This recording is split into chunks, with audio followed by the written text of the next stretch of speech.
Estamos aqui de novo para falar de A Certeza Bookworm, volume 20, volume 8 da parte 4. E bora lá que eu já é a segunda vez gravando isso aqui, vai demorar muito e vai ter muita coisa ainda para falar, como sempre. Bem, prólogo.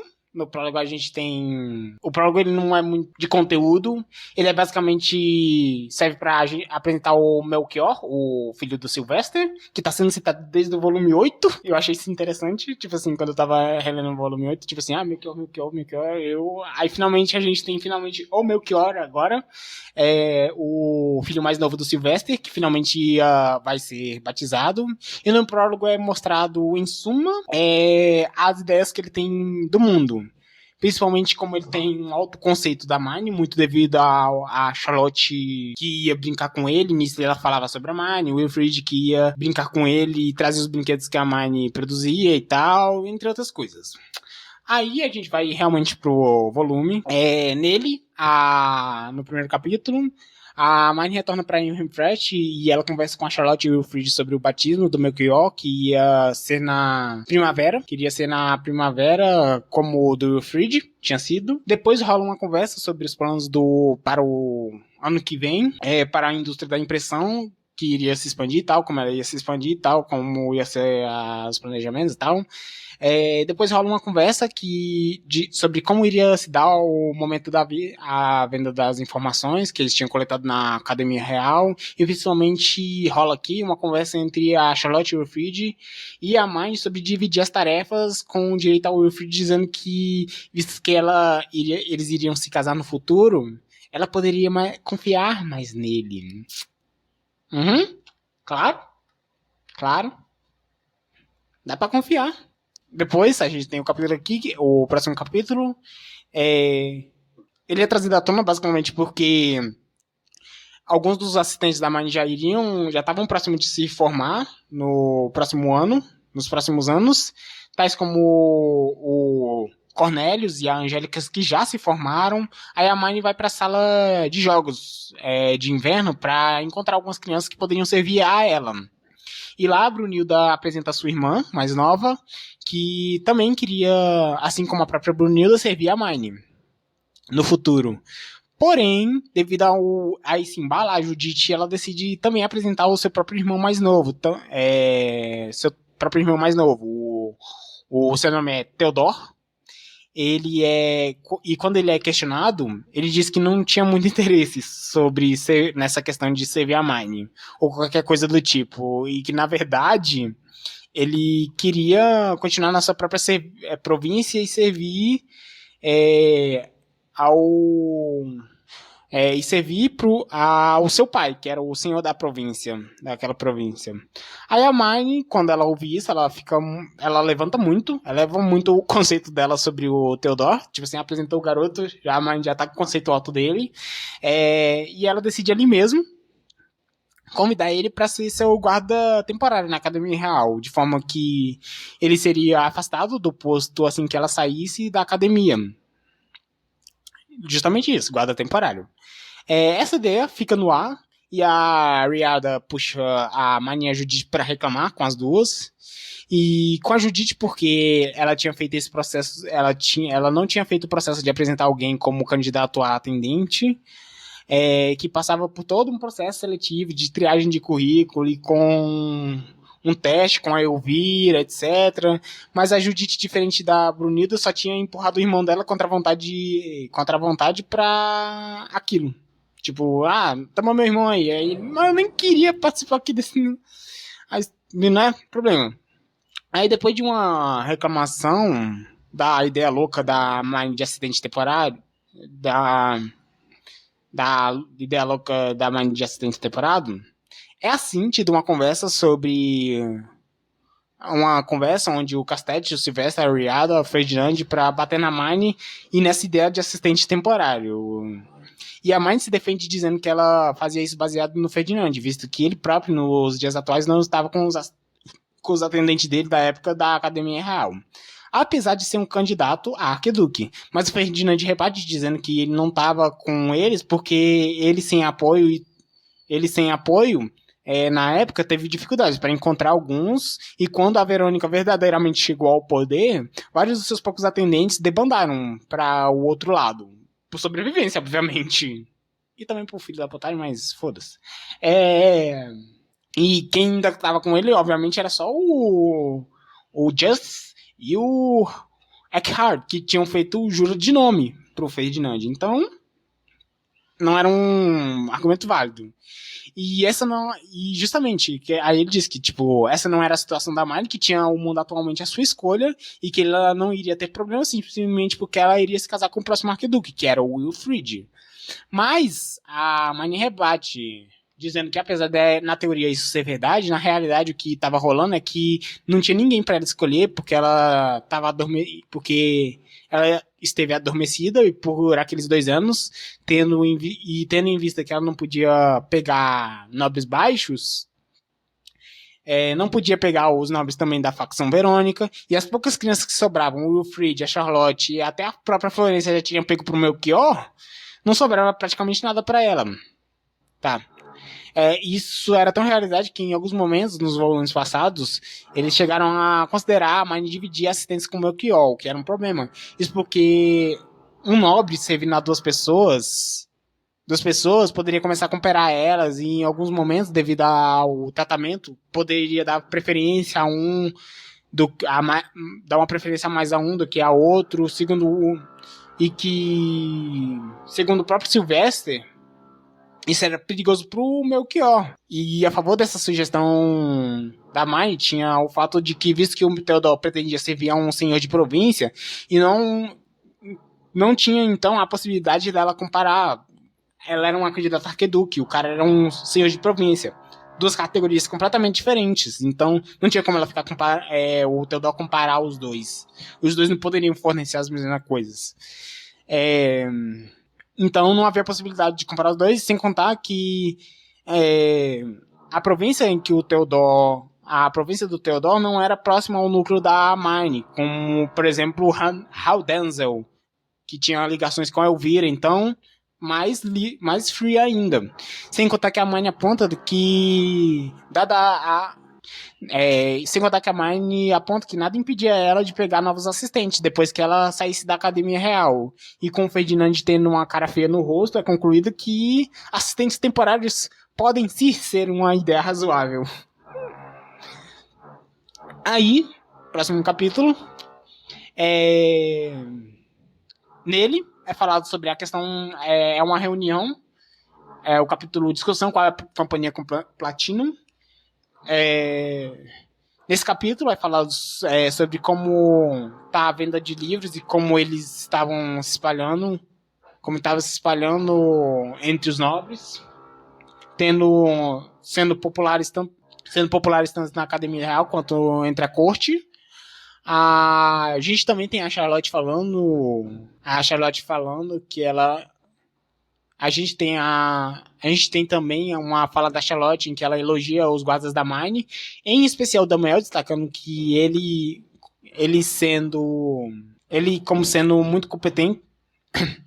Aí a gente tem uma fala da Charlotte em que ela elogia os guardas da Marne, em especial o Damuel, destacando como ele era muito competente, tanto para trabalhos de estudioso quanto para os próprios trabalhos de guarda que ele existia, pontuando que ele havia ajudado ela muito quando ela era mais nova e ainda não era muito boa nessa questão de dar ordem aos seus próprios assistentes. E a Marne fica feliz que estão entendendo a grandeza do Damuel. E assim, depois desse comentário da Charlotte, a gente vai para uma reunião onde está presente o senhor de Grushel, o senhor de Haldenzel, o Wilfrid, a Charlotte, o Beno, e representando a companhia Platinum e, obviamente, a própria Marne. O ponto da reunião é falar sobre o futuro da impressão e como eles iriam funcionar. Visto que agora, além do Distrito Central, onde ficava o orfanato, lembra, tal, a cidade de Foular, duas províncias também estavam produzindo o papel e livro por si próprias. E o ponto em questão é que eles iriam fazer a distribuição, de como eles iriam fazer a produção e distribuição de tudo isso, tipo assim, como eles iam distribuir essa produção. Aí eles batem a cabeça pensando na questão, pensando, tipo, se for por terra, usando plebeus com carruagem, isso poderia acarretar não só num aumento do preço devido ao transporte, mas também devido a condições da estrada, poderia possivelmente danificar os livros. E eles falam da possibilidade de usar teletransporte. Mas a conclusão é que, tipo, é muito custoso de mana usar teletransporte, visto que, por exemplo, até na questão do teletransporte para a Academia Real, que eles vão de teletransporte, nos torneios interducais, basicamente só vai Arquinobre, porque é muito custoso de mana. Então, usar mana para teletransporte não ia ser provavelmente muito interessante. O que fazia, no momento, isso inviável. Então a Mine disse que isso poderia, na verdade, ser uma possibilidade. Desde que ela, junto com o Ferdinand, tinha feito o Raimundo começar a trabalhar no... Lembra no volume passado? Começar a trabalhar no ciclo mágico de teletransporte. Com o objetivo de tornar ele mais eficiente em questão de mana. E dependendo dos resultados, o teletransporte poderia se tornar uma opção viável nessa questão de transporte de livro. Da produção de livros. E com isso a pauta da reunião acaba e a mãe dispensa todo mundo para ela poder conversar com o Beno. Mas todo mundo acaba ficando ali interessados querendo mostrar interesse e tal, em saber mais sobre a indústria da impressão e seus detalhes. Aí a Mine fala com o Beno sobre as pretensões dela pro próximo ano e o que tinha sido moda e o que tinha ido e o que não tinha ido bem, principalmente tinha ido e não ido bem. Principalmente fala sobre a impressão da impressão das histórias de Dunkerfelg, o que gera uma confusão sobre o fato da Mine querer imprimir histórias de outro ducado, e a conclusão disso é ela incentivando o próprio Glib de Grushow a organizar uma produção própria na sua província, também reunir histórias dela lá. Claro, todo mundo fica de boca aberto, pensando tipo assim, que a Mine é o apogeu da eficiência, esforço, claro, sem perceber, obviamente, que ela estava fazendo tudo isso só para benefício próprio. E depois a Mine pergunta pro Beno sobre a Karen, pergunta pro Beno sobre a Karen, que era a garota que eu tinha citado no resumo passado, que estava atrás do Beno pra se casar com ele, e ele tinha pego ela como aprendiz. Aí ele diz que aproveitou o fato dela trabalhar como mercadora em Klassenberg pra ouvir como eram feitas as coisas por lá e usou algumas sugestões dela pra melhorar algumas práticas dele. Sem contar que ele pegou informações dela sobre o modo de operação dos outros ducados e tal, como eles faziam os negócios dele e tal, pegar informação, e com isso geral fica surpreso, muito pelo fato da mãe estar fazendo coleta de informações com plebeus, o que era meio que impensável, em especial para o Gib de Grushow, o senhor de Grushow, que, como tinha dito também nos volumes anteriores, ele era da linhagem que acreditava que os plebeus não tinham nada a oferecer aos nobres. E depois a gente finaliza o capítulo tendo a informação que os livros de romance da Academia Real da Elvira tinham vendido como água, e sendo assim o mais vendido de todos. Além disso, é dito que apesar de não ter vendido da mesma forma que o da Elvira, um livro feito com as histórias de Arensbeck, o Ducado com A, contadas pela Aurélia, que tinham sido histórias coletadas a partir da Aurélia, tinha tido seu papel nas vendas. Porque ele conseguiu fazer até pessoas da facção Verônica comprar eles. Aí a gente tem o capítulo o capítulo Batino de Melchior. Nesse capítulo, a mãe é convidada pelo Wilfred e a Charlotte para uma festa do chá, que era para basicamente apresentar o Melchior. O Melchior, ele é um garoto de cabelos azuis, parecidos com o da Mine, o que faz ela se lembrar do Camille. A Mine projeta aproveita a situação junto com a Brunhilde para testar a Brunhilde. Não é Brunhilde, eu falo Brunhilda, mas é Brunhilde. tanto que Harry Potter, o Hagrid, eu liga Hagrid. Vamos lá, Brunilda, eu vou falar Brunilda, mas é Brunhilde, não tem N, Brunhilde. A Hermione aproveita junto com a Brunilda para testar algumas novas receitas com o grupo ali, para ver se era viável de ser usado na Academia Real. E depois disso, eles começam a conversar, e como é mostrado no prólogo, o Melchior fala com ele, como ele gostava dos brinquedos e doces que a Hermione produzia, mas em especial ele tinha dito que gostava dos livros que a Hermione fazia. Pelo mesmo motivo da Hannah Laura, que era por ele ser uma leitura tranquila, uma leitura não muito difícil. Bem mais fácil, uma leitura bem mais fácil que a nível padrão dos nobres, dos livros dos nobres. O que fazia a Hermione que fez a Hermione cair de amores pelo Melchior. O Wilfrid, tem até um momento que a Charlotte pensa sobre assim, cara, eu tô perdendo meu irmão, eu tô perdendo meu lugar como Big Sister do Melchior pra Hermione. E depois disso tudo, o Wilfrid, vendo explicitamente a cara da Hermione que ela tinha um favoritismo, que ele tinha o favoritismo dela agora, o Wilfrid reclama com a Hermione que ela era legal com todo mundo, menos com ele. Ela era legal com a Charlotte, ela era legal com o Melchior, era legal com as garotas e com as crianças, mas nunca com ele. E a Hermione responde pro poço de inutilidade, falando que, na realidade, ela era até muito legal com ele, visto que o poço de inutilidade era era noivo e futuro marido dela. E ela tinha que ser dura para que ele crescesse e fosse menos inútil do que ele é agora. E, como contra fatos não há argumentos, o Wilfrid fica calado. E depois a gente chega na cerimônia de batismo, onde primeiro de tudo, a mãe tem obviamente que andar até o altar, já que ela era o bispo. E para que ela pudesse fazer isso sem ter que usar o passo normal dela, que é o passo lento, quase parando, o Ferdinand manda ela usar o aprimoramento mágico, para que ela acompanhasse o passo dele. Aí, aqui, primeiro de tudo, o Sylvester começa a fazer um anúncio das conquistas do ano. Fala que eles tiveram um impressionante 13 alunos como alunos de honra aquele ano, tais como Cornelius, Leonore, Hatmute, Charlotte, Wilfrid e etc. Além de, claro, da própria Hermione, que foi a primeira nas classes em todas as matérias. O Sylvester fala do desempenho deles nos Dieter Games aquele ano e comemora o fato deles terem ficado em 10º lugar. Fala que em comparação ao ano passado, eles tinham recebido muitos pedidos de casamento de outros ducados, assunto qual eles deveriam tratar com sabedoria, e fala do grande aumento das relações tanto sociais quanto comerciais com ducados, principalmente os grandes.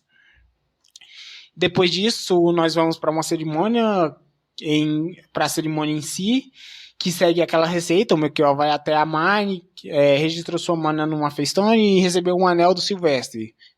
A mesma coisa da cerimônia da Hermione. E, por fim, a Hermione deu uma bênção para ele, que devido ao seu favoritismo conquistado um pouquinho anteriormente, foi um pouquinho maior do que deveria. Aí a gente tem o capítulo já preparado, deixa eu ver. Eu acho que desde o volume 17, a gente tá no volume 20, coisa preparada no volume 17, que é o preparo do peixe. Lembra do peixe? A Hermione começando sobre o peixe com a Aurélia e tal. Pois é, esse peixe ainda não foi esquecido. Aí aqui a Hermione conversa com o Sylvester sobre preparar o peixe da Aurélia, que ela tava já conversando de alguns volumes atrás.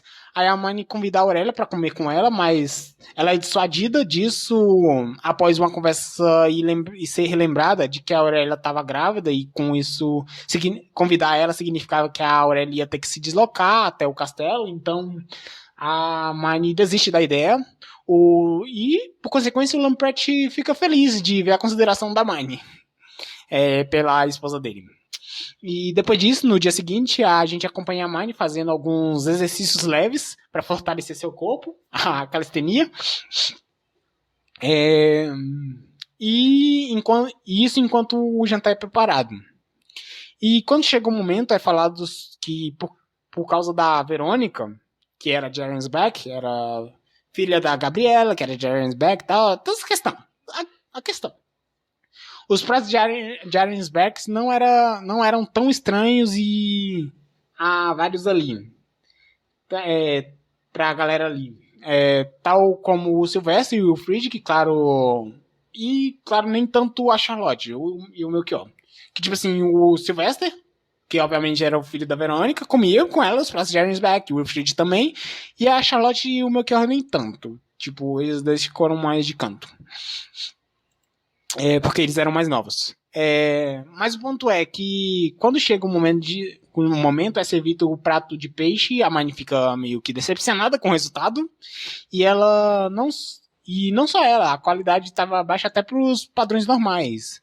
Então, no fim, a Mine pede para os guardas para guardar o peixe restante, que ela iria levar ele para o templo.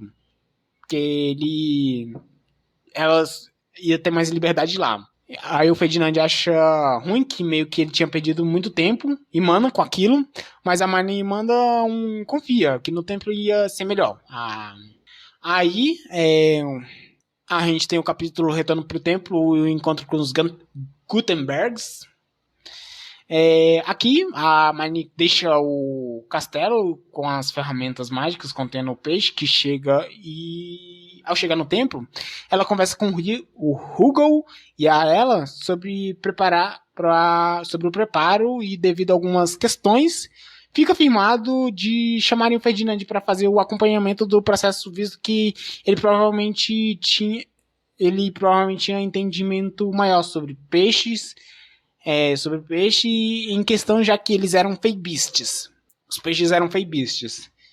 Aí o Ferdinand, como pro Wise Man em Feibist, ele tinha que acompanhar a questão. Depois a Mine convoca os Gutenbergs para uma reunião, como sempre, mas quando ela anuncia isso, Ferdinand intervém, dizendo que queria participar do encontro porque ele queria fazer algumas perguntas. E quando a galera da periferia chega, a Mine conversa com o Beno sobre o fato da cama acolchoada estar pronta e principalmente eles também oferecem uma cadeira para a Mine feita com a mesma ideia do acolchoamento da cama, o que chama a atenção do Ferdinand, que acaba encomendando uma também. E depois a Mine fala sobre os próximos passos da indústria de impressão e pergunta como as coisas estavam indo, tendo uma resposta positiva, em especial sobre a Heidi. Lembra da Heidi? Na questão da produção de tinta. E por fim a gente tem a pergunta do Ferdinand, que gira em torno sobre o mercado de festones na periferia, o qual o Lutz, acaba só o Lutz conseguindo ser a pessoa lá que responde, porque já que os comerciantes no geral não entravam muito nessa questão, mas o Lutz, como sendo filho de um artesão, ele tinha mais ou menos um conhecimento do fato. Então, por fim, o Ferdinand pergunta sobre a Karen pro Beno e o que ele pretendia fazer com ela. E o Beno responde que, por enquanto, tendo em vista o desenrolar das coisas, ele decidiu deixar ela em stand-by. E, por fim, a gente tem finalmente o tão aguardado capítulo, o capítulo de Secando Peixe. Depois do encontro, a Mine fica cobrando dia após dia o Ferdinand a questão do preparo do peixe que ela tinha trago do castelo. Mas depois de muito fingir de demência, o Ferdinand concorda. Então ele marca o dia e diz que a Mine tem que no dia trazer todos os cavaleiros dela sem exceção. Isso porque o peixe que eles tinham ali, primeiro, não era um peixe comum. E sendo uma Feibist, segundo, era um animal bem agressivo. E terceiro, ele tinha espinhos venenosos. Então, a gente vai para as vidas de fato em que eles tiram o peixe de dentro da ferramenta mágica. Só que, se você pensa que era uma ferramenta, que era um peixe morto colocado dentro da negócio para manter fresco, achou errado. O peixe estava vivaço dentro tipo assim, ele estava parado no tempo dentro da ferramenta mágica, mas ele ainda estava vivo. Isso por quê? Porque ele sendo uma Fey Beast, se ele fosse morto de qualquer forma tal, assim que ele fosse morto, se ele fosse morto, iria entrar aquele processo de como ele era uma Fey Beast, produzia mana, e obviamente de que você tira, de onde é que vocês arrumam as Fey Stones? Das Fey Beasts. Isso porque quando as Fey Beasts morrem, isso a gente vai falar no volume 8. É que eu tô fazendo as anotações agora. Quando uma Fey Beast é morta, o núcleo de mana dela é endurecido, então meio que não dava, você precisava matar ele, fazer os cortes e tal, tudo enquanto ele ainda estava vivo, para evitar o endurecimento da mana. Então por isso que o peixe era colocado vivo dentro da ferramenta mágica. Então no meio de todo esse processo, eles conseguem lidar com o peixe, a Mani consegue uma Feystone também, a Angélica faz o corte da carne, e o Hugo e a Ela faz os pratos com que sobrou do peixe. Que em determinado ponto, tamanha foi a loucura que eles chegaram a explodir. Tipo assim, literalmente a carne do peixe explodiu. E no fim de tudo, eles comem e ficam satisfeitos com o resultado. Com direito ao Ferdinand pedindo com um olhar o prato da Mine, que parecia muito bom. E pra dizer que esse capítulo não foi só um slice of life de cozinha, no final do capítulo, o Ferdinand dá um aviso pra Mine que ela iria pra província dos Lines Gangs e ela deveria ficar por lá. E no que ela vai ficar por lá, ela deveria ficar bem esperta com os Lines Gangs e proteger o Wilfred deles, visto que eles não gostavam nem um pouco do saco de inutilidade que ele é. E principalmente a questão que é trazida dos volumes passados, eles tinham um grande favoritismo pela Mine, tanto por questões de que eles achavam que eles têm relação sanguínea com ele e tal. Saco, né? E eles não curtiam muito o Wilfred. E também o Ferdinand reafirma a sua fala para os assistentes da Mine para que eles não caíssem na lábia dos Lies Gangs. E que a Mine iria ser esposa do Wilfred e ponto final. Então, a gente tem o capítulo A Oração de Inverno e indo para os Lines Gangs. Indo para Lines Gang. Aqui, no início, a gente acompanha a Mine conversando sobre as orações de inverno com o Wilfred, que está se esforçando para ajudar. E assim a gente pula para uma etapa onde a Mine começa a decidir quem iria ficar e quem iria ir com ela. Sendo que o Cornelius, apesar de já ser adulto, é decidido pela Mine que ele fique. Muito para não ter que levar muitos cavaleiros, que poderia ser mal interpretado com ela. Levar muitos cavaleiros poderia ser mal interpretado. E também, porque diferente do Damuel, o Cornelius sendo um arquinobre, ele poderia não... Ele não iria só ele. Tipo assim, sendo um arquinobre, não iria só ele. Porque, tipo assim, iria também junto com ele mais uma galera para servir a ele. Porque lembra, Arquinobres é servido por uma galera. Além de achar que, sendo um Arquinobre, ele poderia entrar em conflito com seus e devido ao seu comportamento, que sendo um Arquinobre, ele poderia entrar em conflito com os plebeus. Ou seja, ele fica. E assim, a Mine faz seu caminho para a cidade de Harse. E lá, ela é informada sobre o aumento do interesse da população no monastério. De forma que eles pedem para que eles pudessem ajudar nos trabalhos de inverno. Aí a Mine, ao ouvir isso, considera que é interessante a ideia, mas havia problemas nela, porque o que iria acontecer se eles ficassem presos lá dentro do monastério devido à neve? Eles teriam então que comer. Isso significava também que o monastério ia ter que armazenar mais comida. Ou seja, era algo que eles tinham que considerar com muita calma.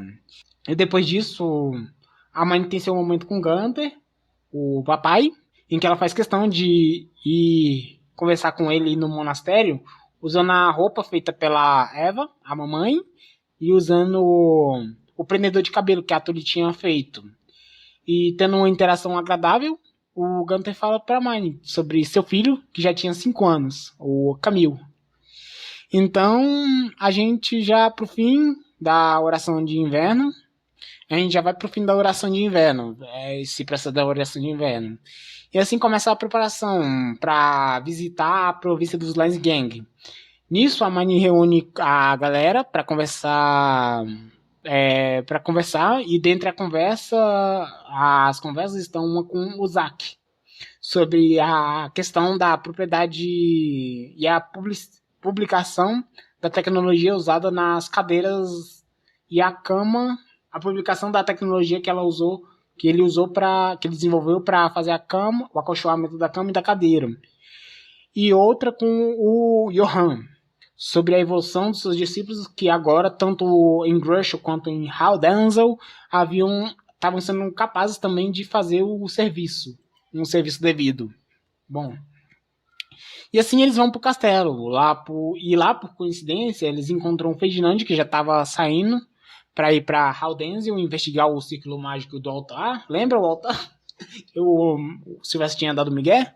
Pois é, o Ferdinand tá indo lá para investigar o altar, dar uma olhada no ciclo mágico, essa parada.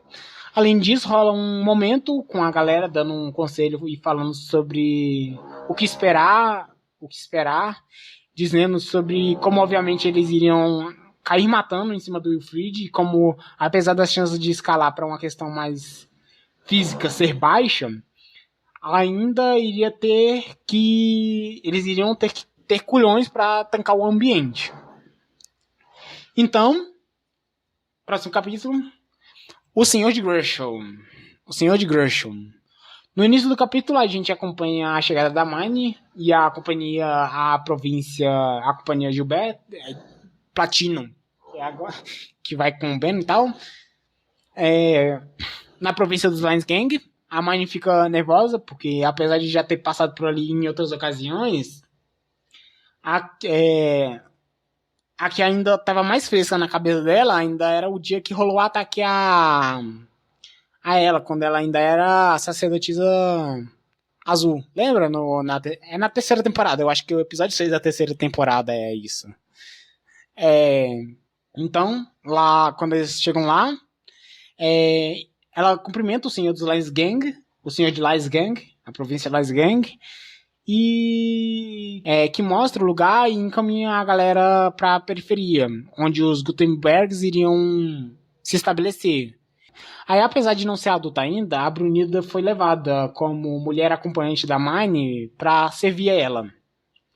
Isso porque eles entenderam, eles tiveram um insight de que a Riada, lembra a Riada? A Riada, a atendente-chefe da Mine, tendo os votos atuais dela sendo com a Arquiduque,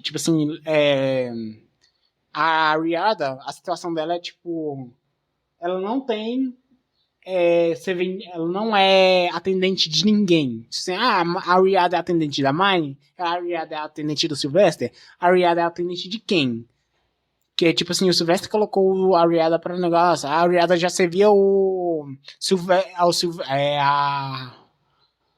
Sylvester desde que negócio, tal. O ponto é, a Riada, ela não é atendente de ninguém, ela é atendente do Arquiduque.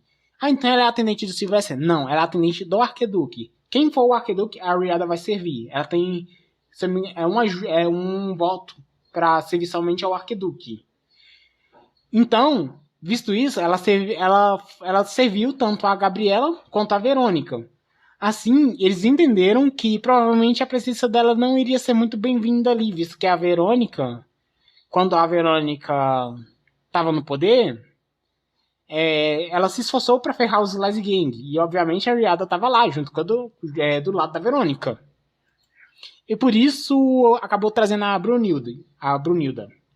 Além disso, a Brunilda comenta o fato da periferia dali não ter um mau cheiro, como era em Grushel.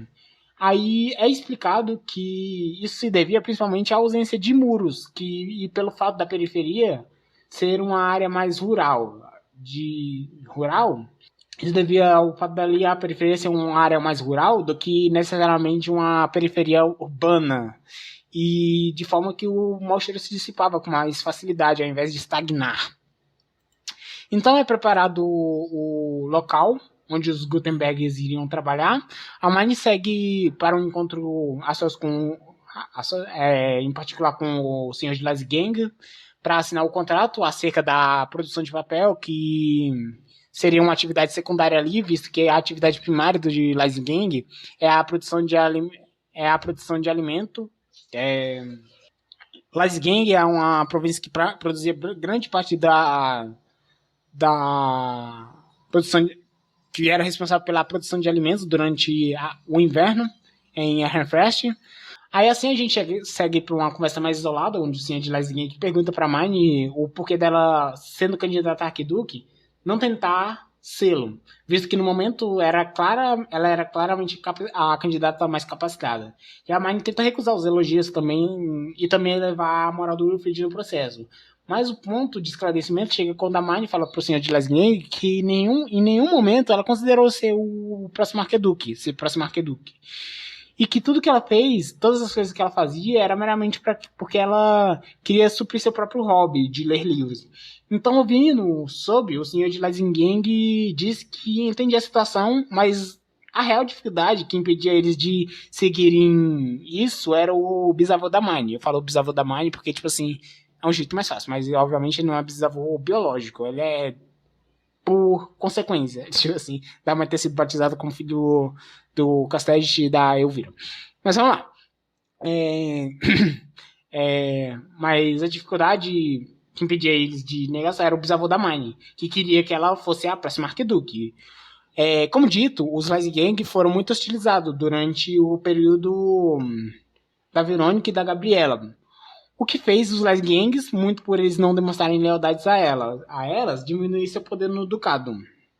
E as coisas estavam seguindo, a pretensão, e as coisas estavam seguindo, e a pretensão do senhor de Lazgang era esperar o bisavô da Hermione morrer, visto que ele odiava a Verônica e a Gabriela, para assim ele declarar apoio e lealdade a ela, que era a Verônica.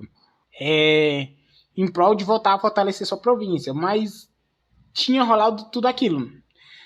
A Verônica acabou caindo antes do bisavô morrer. A Hermione foi pega no ato do batismo da filha do... A Hermione foi pega no ato do... Foi pega no ato do batismo como filha e candidata a arquiduque.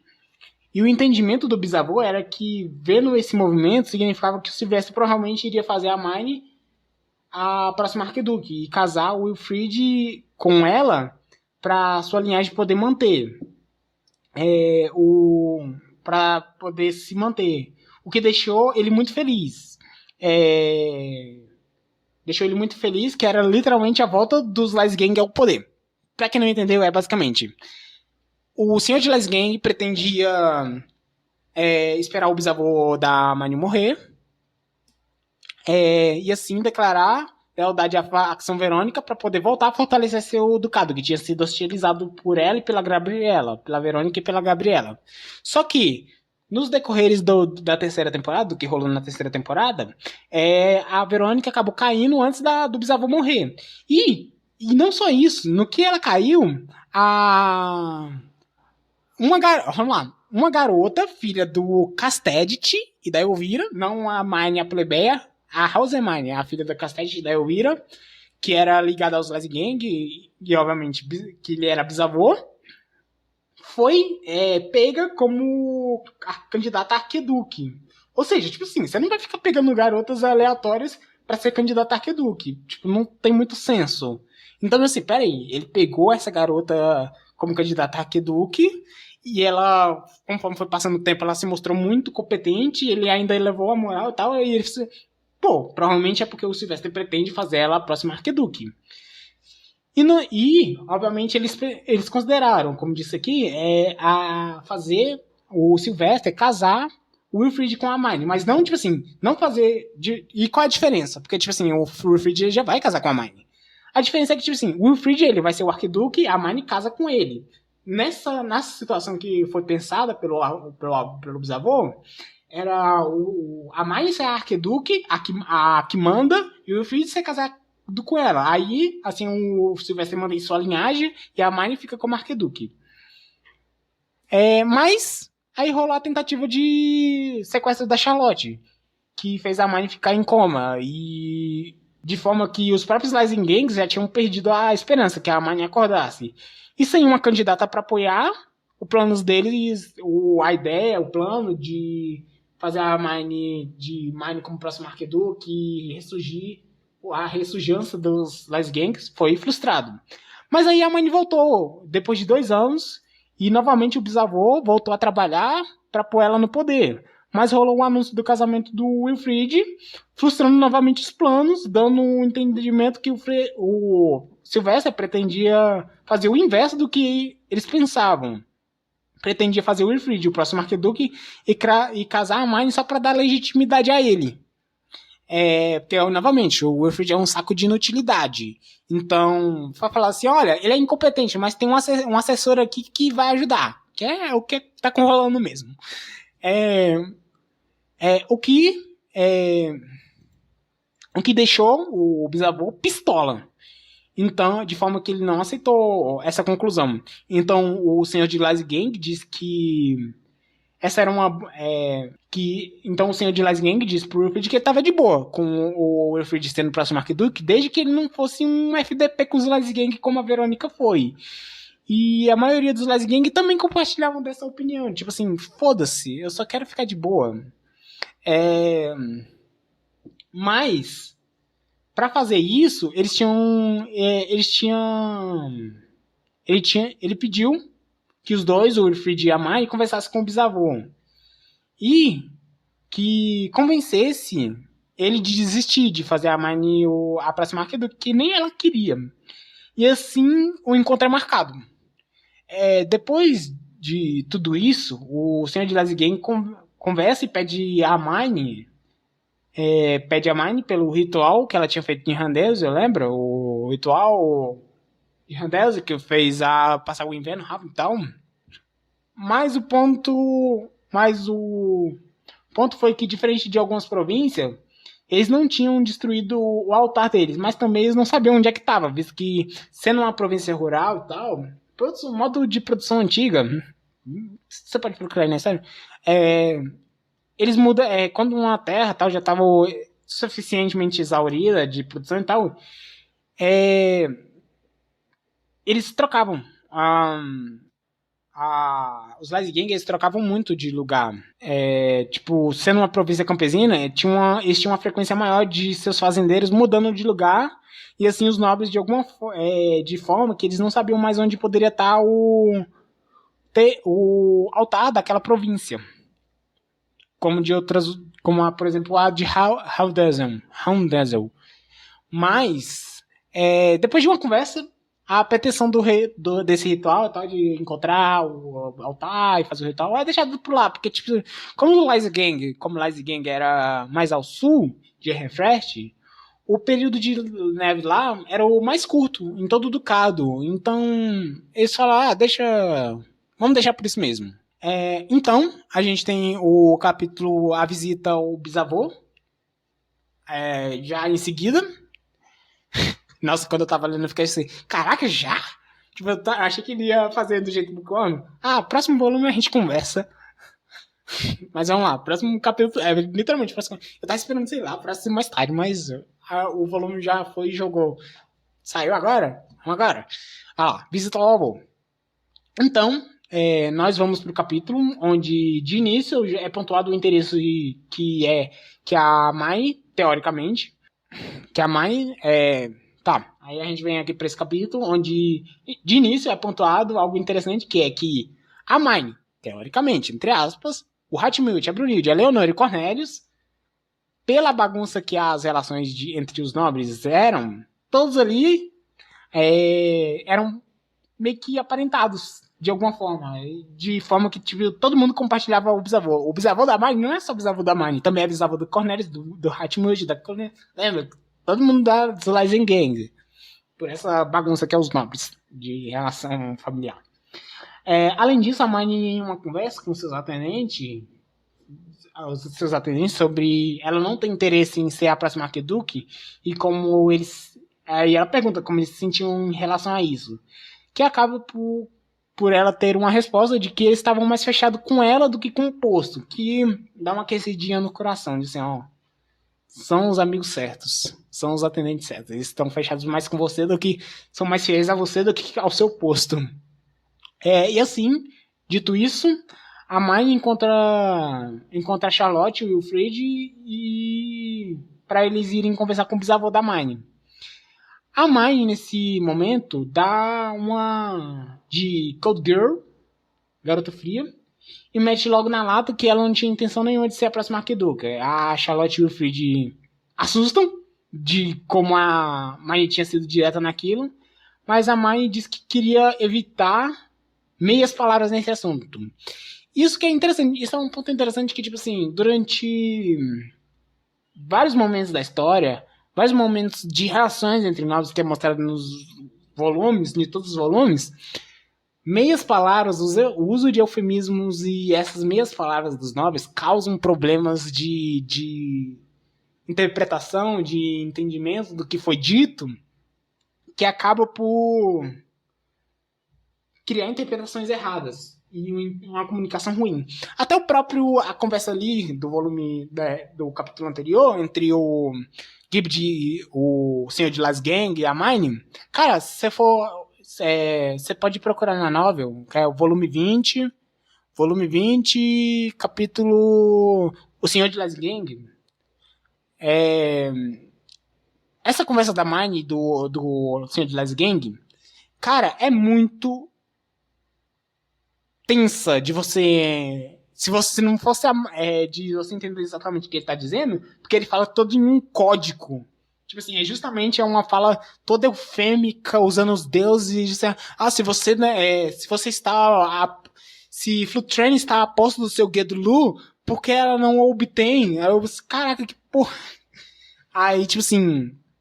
A mãe entende que em vários momentos os nobres, por essa conversa muito eufêmica, muito simbólica, acaba criando muita má interpretação.